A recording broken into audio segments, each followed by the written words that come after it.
There we go. All right. As requested by 48V McKesky, or it might be Mike SKVI. I don't know, whatever. He wants an aquarium recap. So that's of the Monterey Bay Aquarium. And I tell you something, quite the sight if you've never seen it before. So if you're ever over there, I mean, I was talking to a couple guys in the gyms down, there was a Gold's in Monterey. I don't know if it was Monterey or Carmel by the Sea, either one. But there's only one Gold's gym. It's like right in that little hub of an area. The thing was sick. I was talking to a few guys where they'd never been. And really, they're missing out, you know. I mean, obviously, it's just fish in the water, of course. But the whole thing was pretty freaking sweet. So there's, I'd say there's probably, maybe not 4. There's definitely 2 whoa moments, right? If you ever go, the first whoa is when you walk into the, to the larger portion of the aquarium that has like all the freaking sharks and stuff, or sharks and tuna. There's this big kind of circular tank of sardines swimming around. There's got to be 1,000 of them all just going in the same freaking direction. I was going to post some kind of TikTok about it because I zoomed in. I got a video where, all of them are swimming the same way, and then there's one going against the current.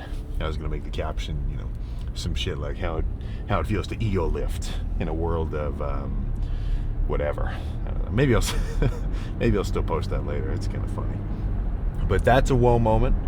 When you walk in and see the tuna tank, that's a whoa moment. This thing is freaking huge. I don't know how many million gallons of water. Tons.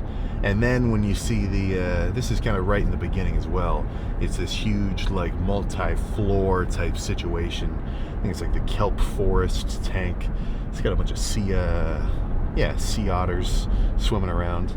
It's cool. So yeah, if you've never been, certainly worth checking out. I had a Whoop for a while. I was using to track my heart rate, my sleep, and my steps and everything, but I lost it. But the problem is, I lost it in the gym, like not at the Y or the Planet Fitness. Like, I lost it in my gym.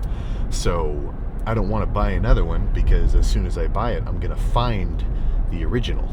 And I know it's in there because for a while it had enough battery left that it would connect to my phone and tell me it was nearby.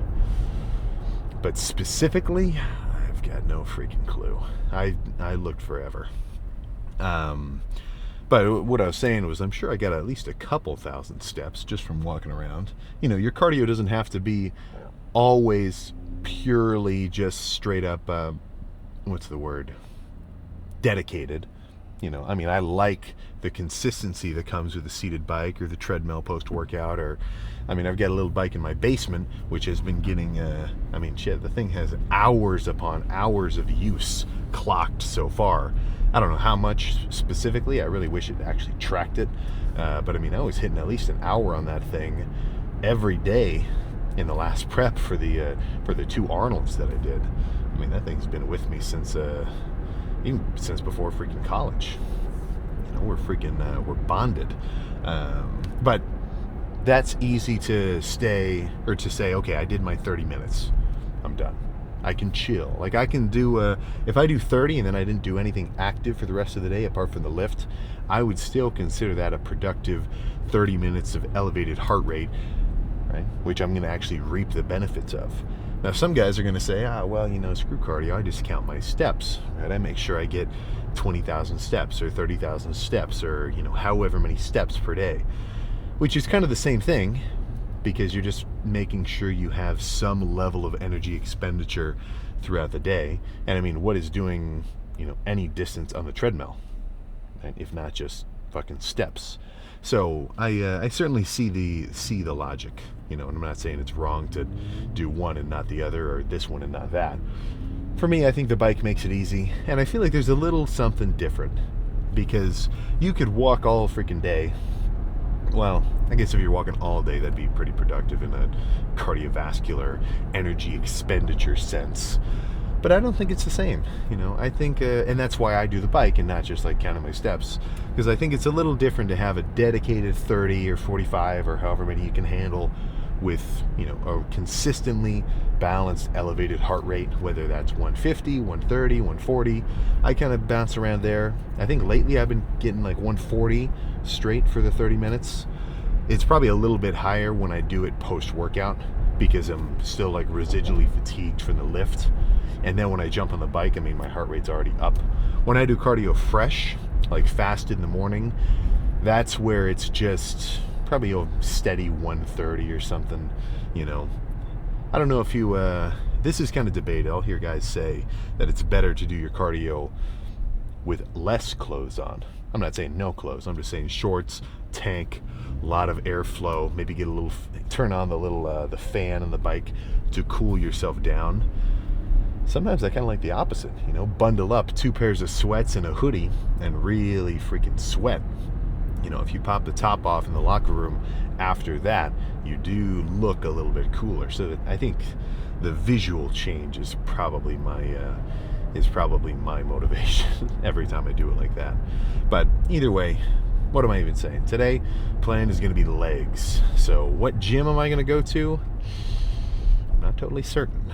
I'm not completely sure just yet. I got to do a stop at my gym because I left one of these camera lenses in there. You tell me, does this look any cooler than normal? Does it look like, I don't want to say like shit or anything. There's when it comes to cameras, you got the camera, which is just the thing that you hold and the lenses screw on and off, and that's the same. You know, that doesn't change. But when you put a different lens on the front of it, totally kind of changes the look of things. And sometimes, well, let's just say some camera lenses are made better than others. So you tell me if this is, if you don't like how this one looks, I might just return these two, and that'll be it. But yeah, plan for legs no matter where I end up going. Hamstrings first, so that'll be laying, seated, maybe a little bit of hip hinging. I'll have to kind of decide.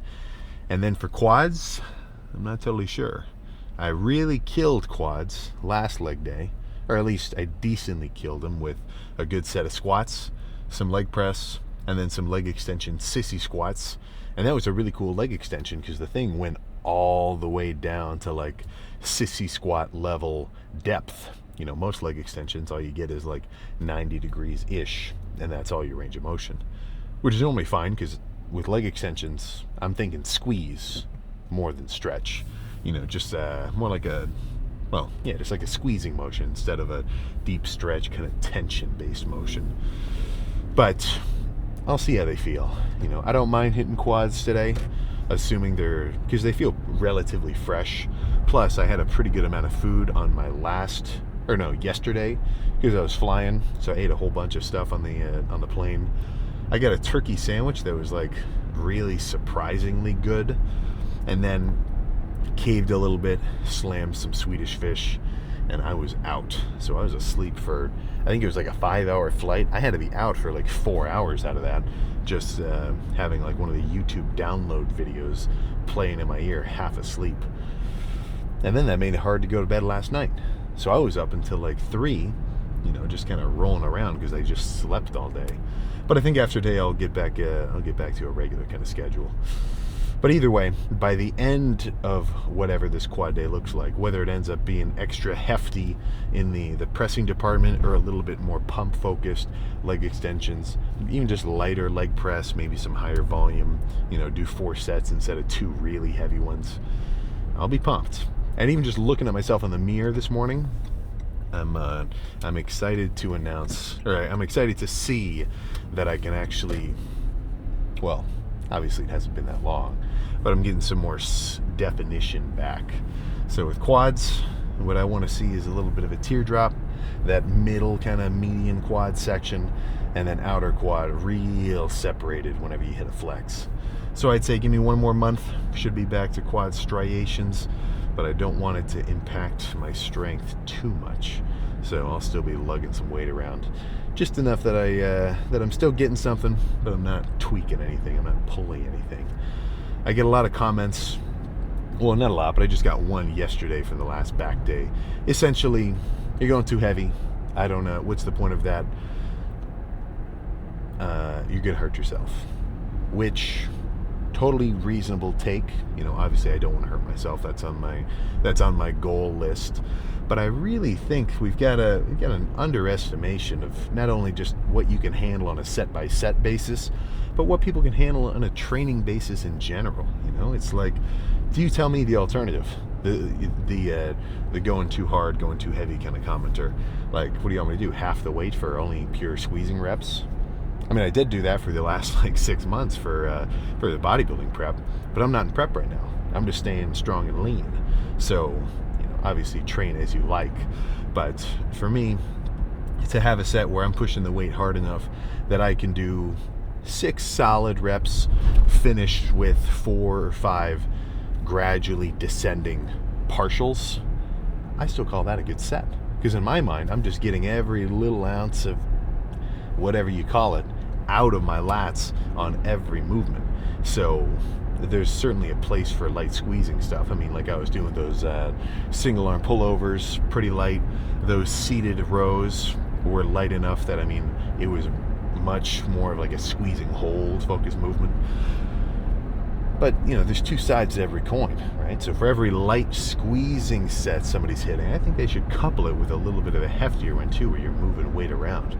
You know, I don't want to be a glass box, right? I don't want to sit here just curling the, like, it definitely sounds cool when somebody says, well, I can get more out of the 20s than you can get out of the 50s, you know, and things like that. But it's like, I don't know. I think that just comes down to something that happens, and we see this everywhere. It's kind of this, I mean, let's just call it a superiority complex, where it's always what I do is right and what you do is wrong. No, I don't care if you're getting results. You're not doing it my way. Your results are invalid, you know.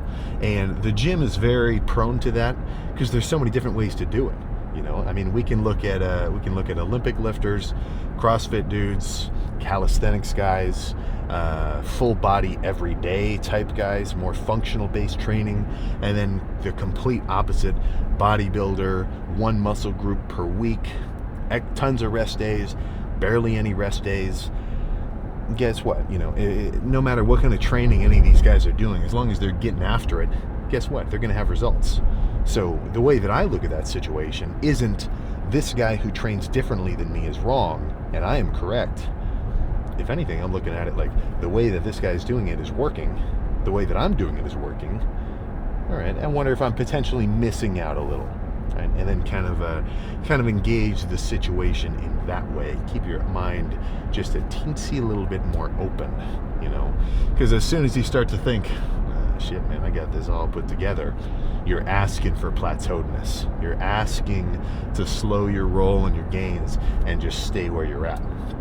You know, I think, you know, I'm always trying to get better at it, but I'm always trying to extract knowledge from my phone or from lifting with other guys or just like seeing how somebody else is working out and maybe just swipe the good stuff for myself. Try it, see if I like it, and if I don't, whatever. Move on to the next thing. When it comes to on the phone, though, not as much good stuff. I mean, TikTok is getting gross when it comes to fitness. I mean, not gross, that's not the right word I'm saying, but just not as productive. You know, we're very rage-baity, clickbaity. It's like, fuck, man, just tell me how you like working out, you know? But either way, no more yapping. Let's get started. All right, this is actually post-workout. Spoiler alert. Thrashed my quads, badass set of squats inbound. But for those in the peptide space, guess what? I'm talking today until I think the 19th, either 14th or 19th. Or no, 14th definitely, and the 19th I think at midnight or so. But New Bio RX, they're doing 20% off. So if that's you, sweet. If that's not, well then, don't sweat it. Let's get straight to legs.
Let's do a heavy one now.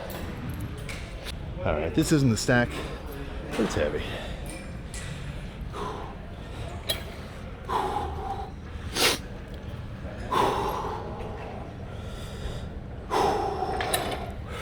All right, I lied. Let's hit the stack.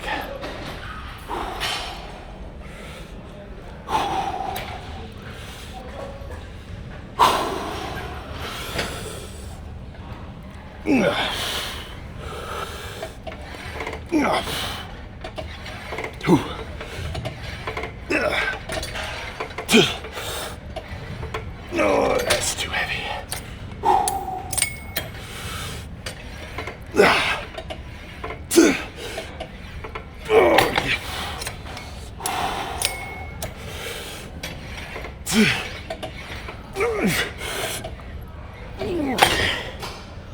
Holy crap.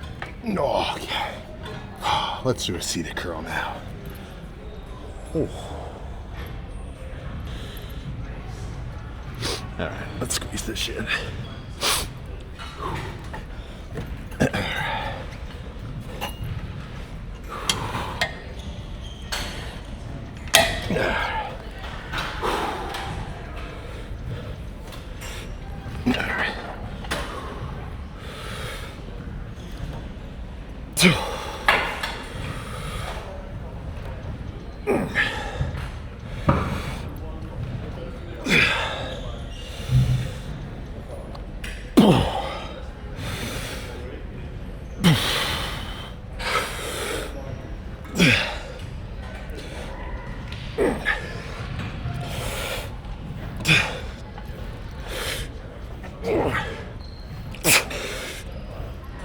Okay. Oh, fuck. Whew. I think 2 more of those.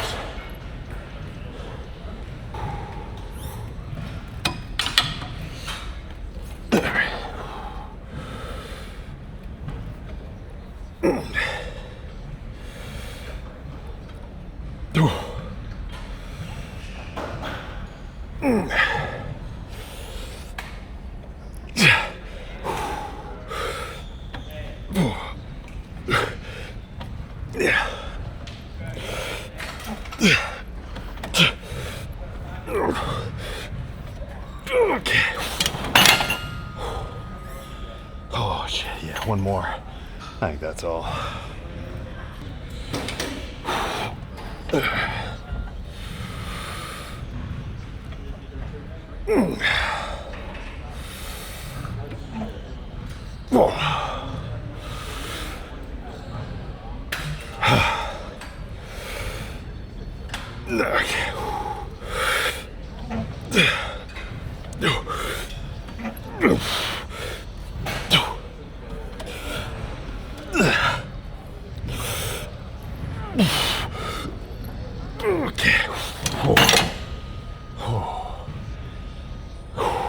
All right.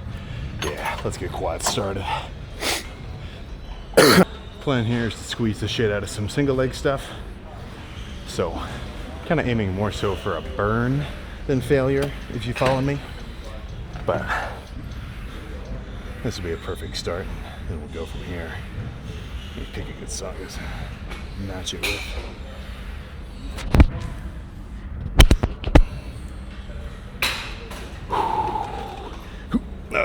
Quad reveal.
Double leg set next. All right, give me a second to get hype.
Holy fuck.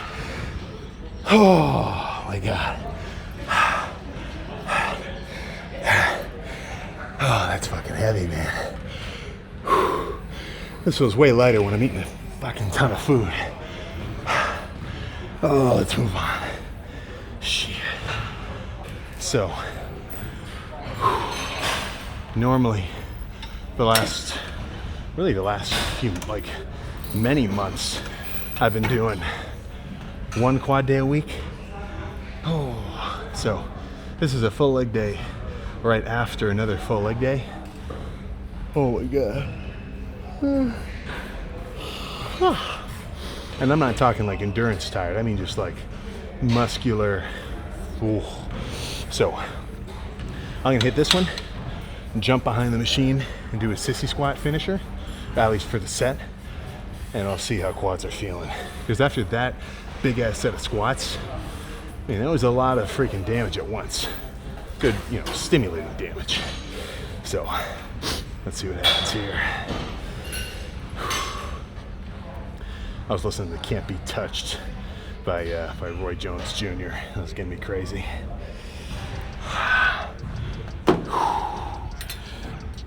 Alright. Let's do single leg alternating. Okay.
Alright, should be in frame. I am freaking huffing. I'm talking big bad wolf level. Ooh. But legs feel rather pumped. Not even as pumped as they've ever been. I guess the real feeling is just like cooked. Like that set of squats really did something to me. But this is good. I don't know if it's showing up, but for me, this left quad outer sweep has the most feathering and cross striations out of both legs. And even pumped, oh, I'm seeing a little bit of it. So when I'm flat, that cross striations, or those cross striations, much more visible. Because as your legs get pumped, they kind of act like a balloon where they lose their texture the more internal pressure they have. Calves, still feeling pretty grainy. The bigger I've gotten, the leaner my calves have been staying, which is kind of cool. But I was really hoping there'd be a chair in here so that we could bust out, like a seated post-workout recap. But yeah, I think 2 leg days within that 4-day period, both including squatting. Oh man. I feel like I don't even have any pressure like on my shins. It's all just quad tension right up here. But yeah, I think 2 quad days in that back-to-back loop with really heavy pressing for quads. I don't know. I think that might be a little much for me. At least in a deficit. Because I didn't weigh myself this morning, but I've been bouncing around like 240-ish. And in California, on that little like weekish trip, I mean, I was eating good in the sense that like I wasn't going crazy in my calories or anything. Now, I didn't weigh myself the whole time, but I didn't gain any weight on that trip. Like I was just, what's the word? Kind of grazing. Like this is kind of weird. I'm leaving fries on my plate when I get lunch or like a dinner or something. I'm not just like going bananas. So I think I'm starting to train myself a little bit better, at least to stick to a diet, which would make sense now that I've done 2 full-on preps. One as an amateur, then one as a freaking pro. But leg days don't have cardio because the bike would kind of cook my quads right now. So all I got to do is go home, get some grub in my system, and then shit, I'll see you tomorrow for some nasty-ass chest. There we go. Now we're back. I tell you something. That was a good one. Yeah, that was a good one. I'm feeling strong. I'm feeling light. feeling spry, man. I'm feeling like I could watch yourself, you know. But yeah, that was heavy. So strength-wise, that's pretty good. I didn't feel any tweaks, twinges, or nothing. Sometimes I'll get a little something on my knees if I squat too often. This was too often. I gotta back off just a touch. I was just a little bit too excited to hit something heavy for quads. But yeah, that was good. So 240-ish, maybe let's just say 245, just to underestimate the situation. But 240 or so, what was that, 495 for 10? I probably even could have done one more if I was really going crazy. I must have wussed out. But still, double body weight and a little bit more for 10 in a minor deficit. I am fine with that. So I don't want to lose any strength. I want to kind of stay right where I'm at. This is a pretty damn solid level. And then going forward, get peeled again. I'm talking glute striations. I'm looking back at some of the pictures of myself post leg day, hitting like a side pose in the mirror. I want that back. I want that back for a little while. And then I'm really going to reintroduce food extra freaking slow. So this will technically, I know I kind of said bulk earlier. There's like a 26-day period. Now,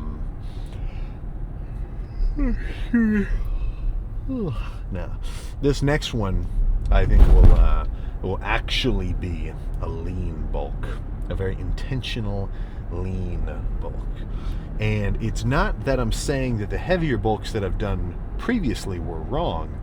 It's just that they're not exactly conducive with how I want to go about it now, right? If I went back and then I only ever, tried to gain weight really slowly without any extra body fat, would I be where I'm at currently, right? There's no way to freaking tell. That's just a what if, there's no, that's purely hypothetical. So that's something that I look back on in all my training. I never go back and think, man, what the hell was I doing? I was doing 25 sets of chest and 25 sets of back every 3 days or something. I was doing everything twice a week, which the twice a week part was good. Volume, unnecessarily much. But even then, I don't look back and think, man, I was doing way too much volume. For one, I was having fun in the gym. So more sets equals more time in the gym equals more fun. But also, I get a lot of set-by-set experience by doing it that way. My first, I think, maybe year and a half, 2 years-ish or so, was everything twice a week.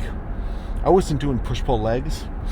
I was doing like some kind of weird combo of like chest and shoulders and back and calves and hamstrings and triceps. I don't know, because I completely evened out my week, so I'd hit everything in a balanced rate or whatever. But I got 50 sets of experience on curls every week, whereas the guy who was only doing 8 sets of curls per workout only got 16 sets, right? So I got 3 times the training experience than somebody doing less volume than me. So that's how I look back at it. It's not that you made a mistake. It's that you just kind of had a learning experience, and there's still positives from doing things in different ways and then adjusting going forward. But yeah, I'm excited to keep up a leaner state for the next few months, and then really, really, really slowly up calories, because I want to see what kind of mass I can put on with a bit more emphasis and care on not accruing body fat. Normally, no holds barred, let's start grubbing, eat a bunch of junk.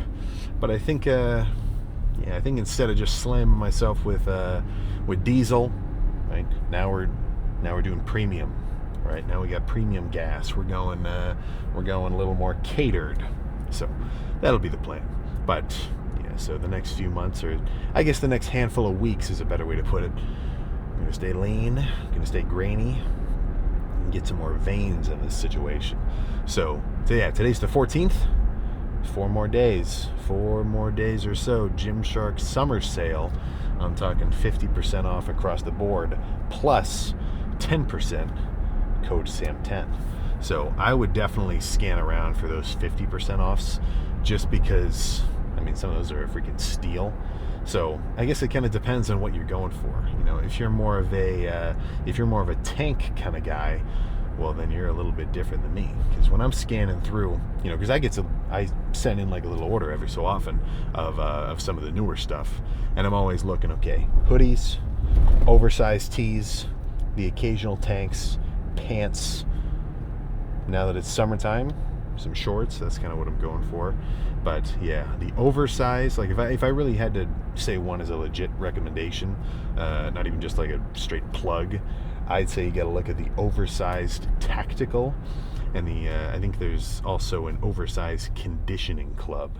So those are kind of more so for like if you look at the website, that's all like kind of athletic high rocks kind of guys. But those shirts are sweet, very drapey, but not hot. So even though I'm dieting this summer, I'm still gonna, you kind of run into it, you're just gonna be sweaty. Once you get heavier than basically 190 lean, you'll notice you just start pumping out heat like a freaking engine. When you're dieting, less so. You're a little bit colder, you don't have so much food going through your system. But just from being a bigger dude, it takes more energy to keep your muscle and to breathe and pump your blood and oxygenate your whole system. So I've gotten out of many a movie theater with a completely drenched back, or any kind of occasion where I'm dressed up. I'm talking that lower level is moist. We'll put it that way.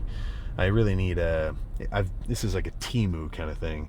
It's like a little waist applied or like waist clipped fan that blows air into your shirt. That would actually be sweet. I might need to look into something like that. But yeah, I'll get you updated tomorrow with the morning weight, and then soon-ish I want to go do a DEXA scan. I want to go do a full-on little reading of what's really going on body fat percentage wise, because a month out from the last show, the Columbus and the UK Arnold, I couldn't have been more than 6% body fat or so. But I'm not totally certain, because when we talk about percentages of body fat, it's kind of, we're just making this visual guess. We're just kind of hypothesizing. You don't really know. And even calipers don't really tell you the whole story, because you've also got internal body fat that's not as visible. It depends on how evenly it's spread across your body. Some guys carry more fat in their waist than they do in their legs. So their legs might be peeled, but they might not, have that same look in their midsection. So I think a DEXA scan is the only way to really know.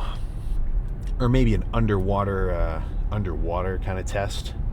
I don't know, something like that. We'll see.